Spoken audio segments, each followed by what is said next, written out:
नमस्कार दोस्तों, मैं सुनील कुमार आपका फिर से स्वागत करता हूं आपके अपने चैनल क्या ऐसा होता है में। तो दोस्तों, महाशिवरात्रि आने वाली है। आप में से बहुत से लोग, न जाने कितने लोग ऐसे होंगे जो काल सर्प दोष के निवारण के लिए त्र्यंबकेश्वर जाने की पूरी तरह से प्लानिंग कर चुके हैं। उनकी पूरी बुकिंग हो चुकी है, पंडित जी से उन्होंने पूरा कांटेक्ट कर लिया है। उन्हें काल सर्प दोष की पूजा करानी है वहां पर, और वो पूरी तरह से, क्योंकि ना उन्होंने ये चीज सोच रखी है, वो अच्छी तरह से जानते हैं कि महाशिवरात्रि पर काल सर्प दोष की पूजा करने की कितने बड़े फायदे होते हैं। और आप तो काल सर्प दोष की पूजा की बात करें दोस्तों, अगर आप महाशिवरात्रि को अगर किसी ज्योतिर्लिंग में अगर दर्शन भी करते हैं ना, तो ये मान लो कि एक बहुत बड़ा कार्य आप ऐसा कर रहे हैं जो आपके आगे भविष्य में उसके आपको परिणाम दिखाई देंगे। परिणाम दिखाई देंगे, क्योंकि ना कहते हैं प्रत्यक्ष को प्रमाण की आवश्यकता नहीं है। फिर भी आप बहुत ज्यादा सौभाग्यशाली हैं कि आप ऐसे ऐसे पर्व पर, ऐसे महाशिवरात्रि के त्योहार पर आप त्र्यंबकेश्वर जैसी जगह जा रहे हैं, जहां पर ब्रह्मा विष्णु और महेश साक्षात रूप से विद्यमान है। इसीलिए वहां पर आप मंदिर के पीछे का जो पीछे की तरफ आप जाएंगे तो आप देखेंगे वहां पे वो संगम है। बहुत से लोग संगम की तुलना करते हैं जो प्रयागराज में गंगा जी जमुना सरस्वती का संगम बताया गया है, उससे करते हैं। लेकिन दोस्तों, ये वो संगम नहीं, ये संगम है ब्रह्मा जी, विष्णु और रुद्र भगवान, इन तीनों का ये संगम है। इसीलिए ये इसे इसे भी संगम क्षेत्र बोलते हैं। और यहां पर जो पितृदोष की पूजा का जो कार्य किया जाता है ना, वो पितृदोष की पूजा का कार्य उसी संगम वाले स्थान पे किया जाता है, जिसे महाशमशान क्षेत्र बोलते हैं। ठीक है। अच्छा अच्छा दोस्तों, आज का मेरा जो वीडियो है, वो वीडियो उन लोगों के लिए जो काल सर्प दोष की पूजा कराने त्र्यंबकेश्वर जा रहे हैं, क्योंकि त्र्यंबकेश्वर जब जा रहे हैं तो वो लौट के भी आएंगे। तो जब भी आप त्र्यंबकेश्वर से लौट कर आ रहे हैं, तो आपको इन बातों का और उसके बाद भी इन बातों का विशेष रूप से ध्यान रखना है। वो बातें कौन सी हैं, आप ठीक से अपने मन में बसा के इन बातों को रखें, क्योंकि ये बातें कहीं ना कहीं आपके मुंह से हो सकता है कि आगे निकलने ही वाली हैं, आप उन गलतियों को करने भी वाले हो। ठीक है, तो वो बातें कौन सी हैं? अच्छा दोस्तों, जैसे कालसर्प दोष की आपकी पूजा आप पूजा करा लेते हैं, तो सबसे पहले जरूरी बात जो मैंने आपको कल भी बताई थी, जब भी आप त्र्यंबकेश्वर से लौट रहे हैं, तो लौटने से पहले आपको स्नान नहीं करना है, आपको अपने पैर नहीं धुलने हैं। और अगर इनकेस अगर आपने स्नान किया है, इनकेस अगर आपने स्नान किया है, तो उसके बाद त्र्यंबकेश्वर महादेव के दर्शन आपको अवश्य करने हैं। अगर आपने पैर भी धुले हैं अपने, तो आपको त्र्यंबकेश्वर महादेव के दर्शन करने ही करने हैं, ये मान लो। अगर नहाए तो दर्शन करने हैं। ठीक है। और अगर आप शाम को, जैसे कि महाशिवरात्रि वाले दिन काफी लोग शाम को वहां से प्रस्थान करेंगे, वो क्या करते हैं कि कालसर्प दोष की पूजा हुई, फिर उसके बाद क्या हुआ कि वो त्र्यंबकेश्वर महादेव के दर्शन किए, उसके बाद घर लौटते हैं तो सोचते हैं चलो ठीक है पैर वगैरह धुल लो या नहा लो, ऐसे करके उनके अंदर इच्छाएं जागृत होती हैं। तो वो उस पूजा के पश्चात भी नहा लेते हैं और फिर उसके बाद वो प्रस्थान करते हैं। ये बहुत बड़ी गलती होती है, ये गलती आप लोगों को नहीं करनी है। ठीक है, ध्यान रखना। अच्छा, दूसरी बात ये दोस्तों, कि जब भी आप त्र्यंबकेश्वर से प्रस्थान कर रहे हैं पूजा कराने के पश्चात, तो आपको दूसरी बात ये ध्यान रखनी है कि वहां पर किसी एक इंसान को आपको दान अवश्य करना है। किसी भी एक इंसान को दान करना है। कोई आपको भूखा दिखाई दे वहां पर, उसे आप खाना खिला दो। मैं ये नहीं कर रहा कि आपको बहुत सारे लोगों को खाना खिलाना है, आपको किसी एक इंसान को। और अगर वो खाना नहीं खिला पा रहे आप, तो आप अपनी श्रद्धा के अनुसार उसे कुछ ना कुछ दान अवश्य देना। ऐसे महातीर्थ पर जब आप जाते हैं, तो वहां पर जो किया जाता, जो दान किया जाता ना, वो ये मान लो करोड़ों गुना फल देता है, बहुत करोड़ों गुना फल देता है। तो आपको ये बात भी ध्यान रखनी है कि वहां से प्रस्थान करने से पहले आपको किसी ना किसी इंसान को दान देना है, दान करना है। और अगर इंसान कोई नहीं मिल रहा है, तो आप जानवरों को दान करिए। वहां से कुछ फल वगैरह ले लो, वहां पे कुछ गाय होती हैं, कुछ वहां पे और जानवर होते हैं, उनके लिए दान करिए, अवश्य करिए। ये आपको बात विशेष रूप से ध्यान रखनी है। अच्छा, तीसरी बात बता रहा हूं दोस्तों, जब भी आप वहां से प्रस्थान करते हैं, तो आपने देखा होगा वहां पर कुसावर तीर्थ है। कुशावर तीर्थ को आपको प्रणाम करके आने, कुशावर तीर्थ को प्रणाम करके आने। और अगर संभव हो तो आपको या तो एक नारियल, जटा वाला नारियल, उस पे कुछ 1 या 2 रुपए का सिक्का रखने के पश्चात आपको वहां पे प्रवाहित करना है।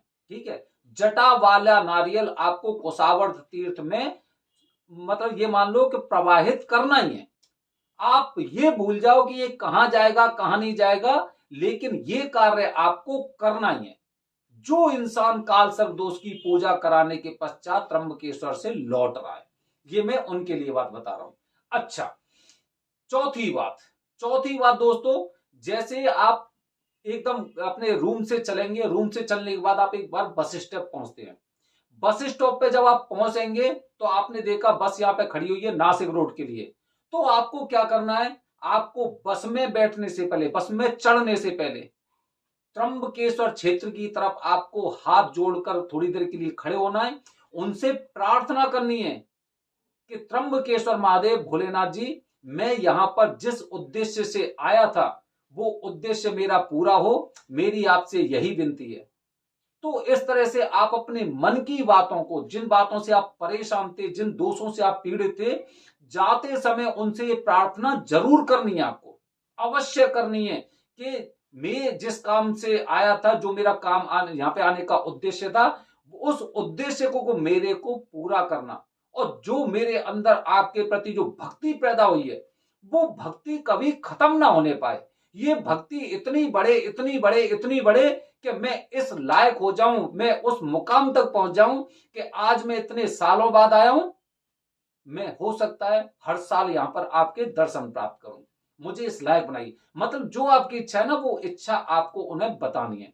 उसके बाद आप बस में बैठ जाते हैं। अच्छा, इसके बाद क्या होता है दोस्तों, मैंने काफी बार लोगों को देखा है कि जैसे ही बस में बैठ जाते हैं, तो बस में बैठने या फिर ट्रेन में बैठ जाते हैं तो ना ये फिर आलतू फालतू की बातें करते रहते हैं। फोन पे बात करने लग जाएंगे। इसी चीज में क्या रहता है कि इन्हें ध्यान नहीं रहता कि मुझे कौन सा सामान खाना है, कौन सी चीज खानी है, कौन सी नहीं खानी है, पैक्ड फूड नहीं खाने हैं, ट्रेन का खाना नहीं खाना है। तो आलतू फालतू चीजों की बजाय ना, आप अगर वहां से प्रस्थान कर रहे हैं तो मैं तो आपसे ये कहता हूं कि आप मन ही मन एक मंत्र का उच्चारण आपको अवश्य करना चाहिए। एक मंत्र का, जब तक आप त्र्यंबकेश्वर से नासिक रोड नहीं पहुंच जाते, मन ही मन वो आपके मंत्र चल रहा है। चाहे वो ओम नमः शिवाय हो सकता है या फिर वो ओम नमो भगवते वासुदेवाय हो सकता है। ये 2 मंत्र होते हैं, क्योंकि कालसर्प दोष की पूजा ज्यादातर जो लोग कराने जाते हैं उसमें भगवान शिव जी की भूमिका पूरी तरह से होती है। जो लोग पितृदोष की पूजा कराने जाते हैं वो भगवान विष्णु, क्योंकि नारायण के रूप में वो नारायण लोक में हमारे पितरों की आत्माओं को लेके जाते हैं। कोई भी दोनों में से एक मंत्र का आप थोड़ी देर तक उच्चारण करेंगे तो वो चीजें आपके अंदर समाहित हो जाएंगी। वो चीजें आपके अंदर ऐसी, आपकी बॉडी में ऐसी हो जाएंगी और एक बहुत अच्छी सी एकदम ऊर्जा सी निकलेगी अंदर से।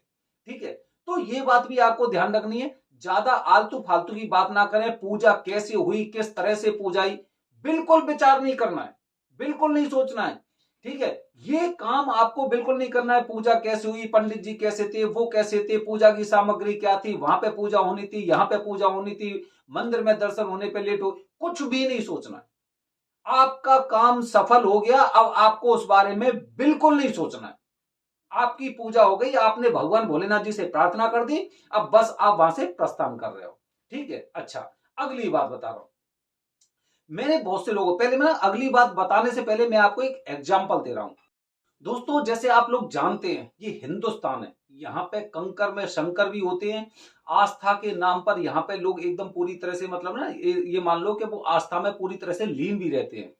अब मैं आपको उदाहरण दे रहा हूं, उदाहरण के द्वारा आपको समझना है कि इस देश में ना कुछ टोटके भी चलते हैं। जैसे कि उदाहरण के लिए मैं आपको बता रहा हूं कि आपको किसी इंसान ने बताया कि भाई तू ये काम कर, तेरा बिजनेस ना बहुत अच्छा हो जाएगा। उसके बाद आपने वो काम किया, उसके बाद क्या होता है कि आपका काम बहुत अच्छा चलने लगा। फिर कोई इंसान आपसे टकराया, आपने उससे पूछा कि भाई तेरे तो दिन बहुत अच्छे हो गए, तूने ऐसा क्या किया क्या नहीं किया।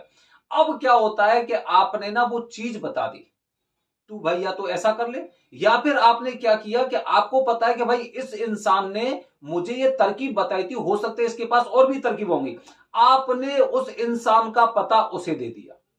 अब उसके बाद आप देखते हैं उसके बाद क्या होता है, उसके बाद ये होता है कि आपके दिन पे धीरे धीरे करके फिर दोबारा से बदलने लग गए, पुराने दिन मतलब पुराने वाले रास्ते पे आप फिर दोबारा से आने लग गए। क्योंकि आपके साथ जो भावनाएं थी, आपके साथ जो एक एनर्जी थी, वो जो वहां से मिल रही थी, उसने रास्ता बदल दिया। ठीक है, अब मैं आता हूं मुद्दे पे, अभी नहीं समझोगे आप। ऐसे ही दोस्तों क्या होता है कि जिस अंतिम बात का आपको विशेष रूप से ध्यान रखना है, वो अंतिम बात ये है कि किसी इंसान को यह नहीं बताना है कि मैंने काल सर्प दोष की पूजा कराई, या फिर काल पितृ दोष की पूजा कराई, या फिर मैंने उस पंडित जी से या उन पंडित जी से पूजा कराई, उन्होंने मेरी बहुत अच्छी पूजा की थी। ठीक है, विशेष रूप से आपको यह बात ध्यान रखनी है, आपने जिन भी पुरोहित से पूजा करवाई है उनके बारे में जानकारी किसी को नहीं देना है।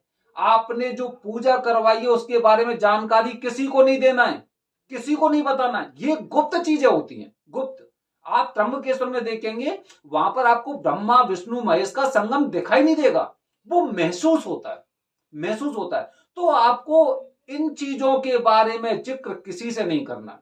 अगर कोई इंसान आपसे पूछता है कि मुझ पे काल सर्प दोष है, इसका इलाज मैं कहां कराऊं, तो आप केवल यह बता सकते हैं कि उसका इलाज या निवारण त्र्यंबकेश्वर में होता है, ये बता सकते हैं। कौन से पंडित जी से होता है कि देखने पड़ेंगे, भाई आप देख लो इंटरनेट के माध्यम से, यूट्यूब पे कहीं पे भी वो पंडित जी मिल जाएंगे, मिल जाए तो अच्छी बात है। मुझे जानकारी नहीं है, मुझे जानकारी नहीं है। आप जैसे ही ये बताते हो कि हाँ भाई मैंने कालसर्प दोष की पूजा करवाई, उन पंडित जी से करवाई जिसकी वजह से मैं आज मैं इस मतलब तरक्की के उस पे तरक्की पे पहुंच गया, तो ये मान लो उस दिन से आपकी तरक्की के रुकने के चांस बढ़ जाते हैं। ये बात आपको ध्यान रखनी है। तो जब भी आप त्र्यंबकेश्वर से लौट रहे हैं, तो जो मैंने आपको मोटे मोटे तौर पर 4 5 6 जितने भी पॉइंट बताए हैं, उनका आप सभी लोगों को ध्यान रखना होगा। अपनी सफलता का राज किसी को नहीं बताते हैं, बस उसे थोड़ा सा एक आइडिया दे देते हैं। क्योंकि जो इंसान परेशान होगा ना, वो उसके लिए युक्ति अवश्य ढूंढेगा।